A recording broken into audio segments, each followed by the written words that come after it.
Hello everyone, welcome again to my channel Shreya's Camprex and I am Shreya.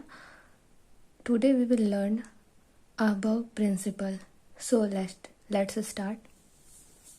सबसे पहले हम देखते हैं above principle है क्या, उसके डेफिनेशन को जान लेते हैं. Electrons fill lower energy subshell before filling higher energy subshell. यानी कि जो इलेक्ट्रॉन्स हैं वो सबसे पहले लोअर एनर्जी वाले सबसेल में फिल किए जाएंगे, उसके बाद हायर एनर्जी वाले सबसेल में फिल किए जाएंगे. यानी कि इलेक्ट्रॉन्स को फिल करने का जो ऑर्डर है वो कौन सा होगा, इंक्रीजिंग ऑर्डर होगा, आरोही क्रम में, पहले छोटे से बड़े की तरफ. तो वो प्रिंसिपल जो है हमें सबसेल्स की ऑर्डर को निकाल के देता है. उसके बाद हम उसमें इलेक्ट्रॉन्स फिल करते हैं, क्योंकि जब हम इलेक्ट्रॉनिक कॉन्फ़िगरेशन करते हैं या फिर केमिस्ट्री में आगे और भी बहुत सारे ऐसे केसेस आएंगे जिसमें हमें इलेक्ट्रॉन को फिल करना होगा, जिसके लिए हमें सब सेल के ऑर्डर की ज़रूरत पड़ेगी. कौन से सब सेल में कौन से सब सेल में पहले इलेक्ट्रॉन फिल किए जाएंगे, कौन से में बाद में फिल किए जाएंगे. तो इसके लिए ये ऑर्डर निकाल करके हमें देता है. तो इसके ऑर्डर के अकॉर्डिंग ही हम सब सेल्स में इलेक्ट्रॉन को फिल करते हैं. अब हम देख लेते हैं कि सब शेल से एन ऑर्बिटल क्या होता है, क्योंकि कोई भी एटम है वो 3 पार्ट में बटा होता है, शेल से सब सेल्स एंड ऑर्बिटल में. तो इसको हम देख लेते हैं. इसके पहले जो मैंने वीडियो बनाया था how to do electronic configuration, उसमें मैंने शॉर्ट में बताया था शेल, सब सेल एंड ऑर्बिटल क्या होते हैं. इसमें भी मैं आपको थोड़ा सा बता देती हूँ कि शेल, सब सेल एंड ऑर्बिटल क्या क्या है. तो सबसे पहले हम देखते हैं शेल. तो यहाँ पे कितने सेल हैं, 4, KLMN शेल्स हैं. और ये क्या है, तो ये n इक्वल टू 1 क्या है, तो n का मतलब क्या होता है, प्रिंसिपल क्वांटम नंबर. n किसको रिप्रेजेंट करता है, प्रिंसिपल क्वांटम नंबर को. n इक्वल टू यहाँ पे 1 दिया है, यानी कि ये पहले सेल को प्रेजेंट करता है. और पहले शेल में क्या है, तो K शेल है. फिर n इक्वल टू 2 है, तो वो किसको, कौन से शेल को बताता है, L को. n इक्वल टू 3 यानी कि तीसरे शेल को बताता है, M को. n इक्वल टू 4 यानी फोर्थ शेल N को बताता है. अब शेल है, सेल के अंदर क्या होते हैं, सब सेल्स. शेल किसको बताता है, मेन एनर्जी लेवल को, तो सब सेल सब एनर्जी लेवल को बताएगा. तो K शेल में कितने सब शेल होते हैं, एक सब सेल होता है. L में 2, M में 3 और N में 4. अब हम देख लेते हैं सब सेल, कौन कौन से सब सेल हैं, 4, S, P, D and F. इसकी हमें सबसे ज़्यादा ज़रूरत पड़ेगी, तो इसको आप ध्यान से समझिएगा. S, P, D, F सब सेल्स हैं. अब यहाँ पे L इक्वल टू 0 है. L का मतलब क्या होता है, एजीमुथल क्वांटम नंबर. तो L इक्वल टू 0 है. L इक्वल टू 0 किसके लिए रहेगा, S सब सेल के लिए. L इक्वल टू 1 P सब सेल के लिए. L इक्वल टू 2 D सब सेल के लिए. L इक्वल टू 3 F सब सेल के लिए रहेगा. तो ये जो L है वो हमेशा N से एक कम होता है. तो यहाँ पे मैंने फॉर्मूला भी लिखा है कि L इक्वल टू N-1, यानी कि अगर N इक्वल टू 1 है, यानी कि अगर ये 1 है तो L हमेशा उससे एक कम रहेगा. तो एक से कम क्या हुआ, 0 हुआ. तो 1 माइनस 1 यानी कि 0. एक और एग्जांपल हम देख लेते हैं. L इक्वल टू N-1 लिखते हैं और N इक्वल टू 2 पे देखते हैं कि हमारा L इक्वल टू 1 आता है कि नहीं. तो यहाँ पे N क्या है, 2 है, -1. यहाँ पे क्या आया, 1 आया. तो ये हमारा जो है L इक्वल टू 0, ये क्या बताता है, S को रिप्रेजेंट करता है. और L इक्वल टू 1 किसको रिप्रेजेंट करता है, P को. तो आप देख सकते हो L इक्वल टू 1 P के लिए, L इक्वल टू 2 D के लिए, L इक्वल टू 3 F के लिए होता है. अब हम देखते हैं कि कौन से सब सेल में कितने ऑर्बिटल होते हैं. तो S में एक ऑर्बिटल होता है, P में 3 होता है, T में 5 ऑर्बिटल होते हैं एंड F में 7 ऑर्बिटल्स होते हैं. और हर एक ऑर्बिटल में 2 इलेक्ट्रॉन्स फिल किए जाते हैं. तो S में एक ऑर्बिटल होता है तो इसमें 2 इलेक्ट्रॉन फिल किए जाएंगे. P में 3 ऑर्बिटल होता है, तो 3 ऑर्बिटल 3 इंटू 2 क्या हुआ, 6 इलेक्ट्रॉन्स इसमें फिल किए जाएंगे. तो ये बेसिक नॉलेज हमने जान ली. अब हम देखते हैं N+L rule. N+L rule about principal का ही रूल है, मतलब कि इससे हमें ये पता चलता है कि ऑर्डर सब सेल्स की एनर्जी का ऑर्डर हम पता करते हैं n+l रूल के अकॉर्डिंग, और उसी ऑर्डर में हम इस सीरीज को सजाते हैं। तो चलिए देख लेते हैं। तो मैंने आपको पहले ही बता रखा है, n का मतलब क्या होता है, प्रिंसिपल क्वांटम नंबर। l का मतलब क्या होता है, एजीमुथल क्वांटम नंबर। यहाँ पे भी मैंने n लिख रखा है और यहाँ पे भी मैंने l लिख रखा है। इन्हीं दोनों को जोड़ने पे जितना इसका सम आएगा वही एनर्जी को बताएगा इसके।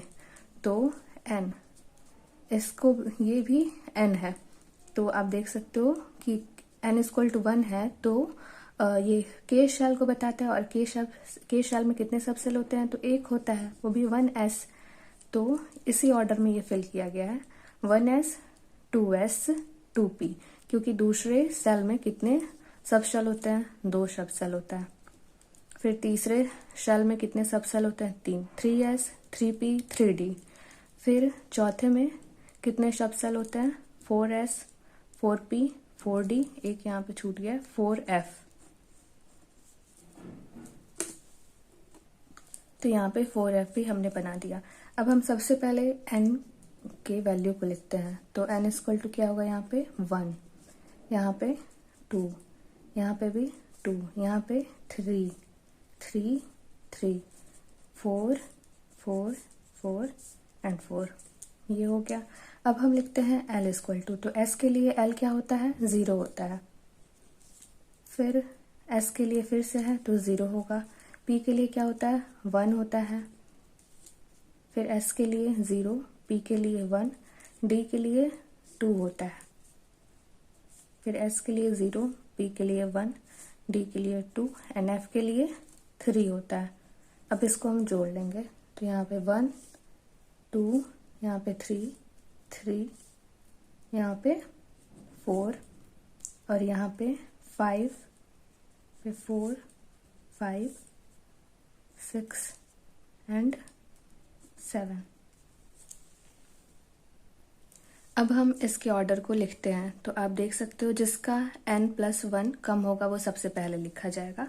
तो किसका n+1 यहाँ पे, n+l यहाँ पे कम है, तो 1s का। तो 1s हम सबसे पहले लिखते हैं इस ऑर्डर में, 1s। उसके बाद 2s, उसके बाद क्या है, 2p। फिर एक चीज हम यहाँ पे देख लेते हैं, जो कंफ्यूजन आपको होगा उसको क्लियर कर लेते हैं। अगर n+l सेम हो, जैसे यहाँ पे सेम है, फिर 3 3 है, यहाँ पे भी सेम है, यहाँ पे भी इसके लिए सेम है, तो कौन सा हमें लेना है। तो अगर आपका n+l दोनों तरफ सेम हो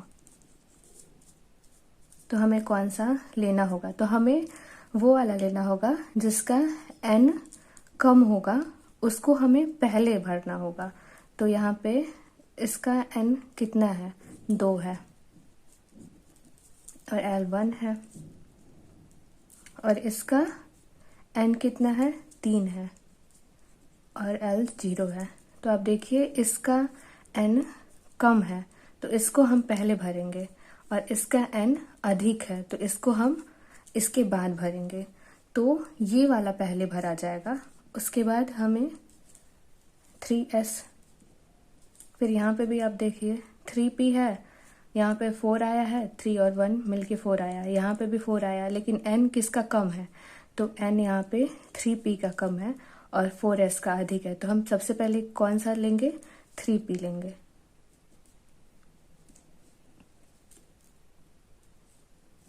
फिर 4s। अब यहाँ पे आप देखिए 5 और 5 है, लेकिन 3d जो है इसका n कम है जबकि 4p का n अधिक है, तो हम क्या लेंगे, पहले 3d लेंगे, उसके बाद हम लेंगे 4p, उसके बाद 4d, उसके बाद 4f। तो इस तरह से हम इसका ऑर्डर निकाल लेंगे। एक और तरीका है अबाव प्रिंसिपल के थ्रू सब सेल्स के ऑर्डर को निकालने का, तो उसको भी हम देख लेते हैं, जो कि बहुत ही आसान तरीका है। ये भी आसान तरीका है और उसको भी आप देख सकते हैं। जो हर एक बुक में दिया होता है। तो सबसे पहले हम एक सीरीज बनाते हैं। एक और तरीका जो है हम इस नए शीट पे देख लेते हैं, another method.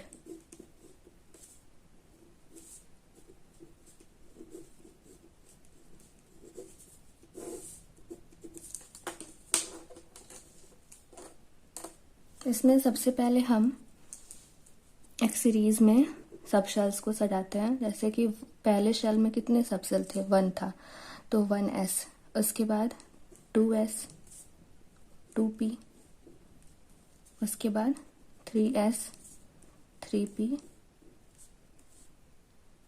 3d, 4s, 4p, 4d and 4f,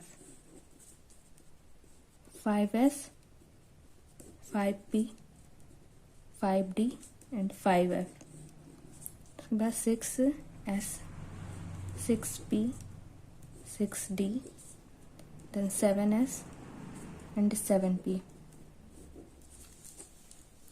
अब हम एरो के थ्रू इसके एनर्जी लेवल को दिखाएंगे। तो सबसे पहले यहाँ से ऐसे,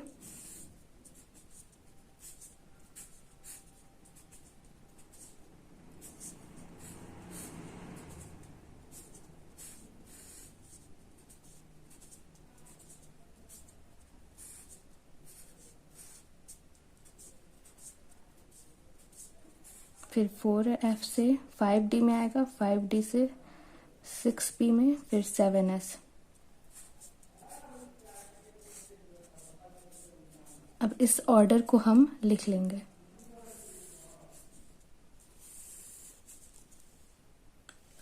अब जैसे जैसे ये एरो है उसी के अकॉर्डिंग इस ऑर्डर को हम लिख लेंगे और हमारा सीरीज फाइंड आउट हो जाएगा, सब शेल्स के ऑर्डर का सीरीज। तो यहाँ पे सबसे पहले क्या आया है, 1s है, उसके बाद 2s, 2p, 3s, 3p, 4s, फिर 3d है, 4p, 5s, फिर 4d, फिर 5p, फिर 6s है, फिर 4f, 5d, 6p, 7s, फिर 5f, 6d एंड 7p। तो ये हमारा सीरीज निकल गया सब शेल्स के ऑर्डर का। तो ये भी एक बहुत ही आसान तरीका है किसी भी सब शेल के ऑर्डर को फाइंड आउट करने का। अब हम एक छोटा सा एग्जांपल के थ्रू एक इलेक्ट्रॉनिक कॉन्फ़िगरेशन भी करके देख लेते हैं। तो यहाँ पे मैं कार्बन का करती हूँ। कार्बन में कितने इलेक्ट्रॉन्स फिल होंगे, 6 इलेक्ट्रॉन। तो सबसे पहले हम क्या लेंगे, 1s, इसमें कितने इलेक्ट्रॉन्स फिल किए जा सकते हैं, 2। उसके बाद 2s है, इसमें भी 2, और फिर 2p है। तो 4 तो यहाँ पे भर गए और 2 बाकी है, तो 2 ही हम भरेंगे। इसमें 6 भरे जा सकते हैं लेकिन हमें ज़रूरत नहीं है, सिर्फ 2 की ज़रूरत है, तो हम 2 ही भरेंगे। तो इस तरह से हम अबव प्रिंसिपल के थ्रू सब शेल्स के ऑर्डर को पता कर सकते हैं, किस ऑर्डर में हमें फिल करना है इलेक्ट्रॉन्स को, ये पता कर सकते हैं।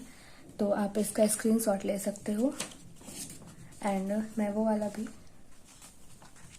पेपर लगा देती हूँ, आप इसका भी स्क्रीनशॉट ले सकते हो कि क्या होता है अबव प्रिंसिपल और n+l रूल क्या होता है, कैसे हम n+n रूल के थ्रू सब शेल्स के एनर्जी लेवल को फाइंड आउट कर सकते हैं, इसको आप पता कर सकते हो।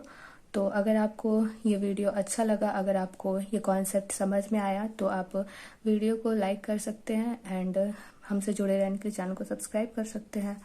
Thanks for watching, happy learning.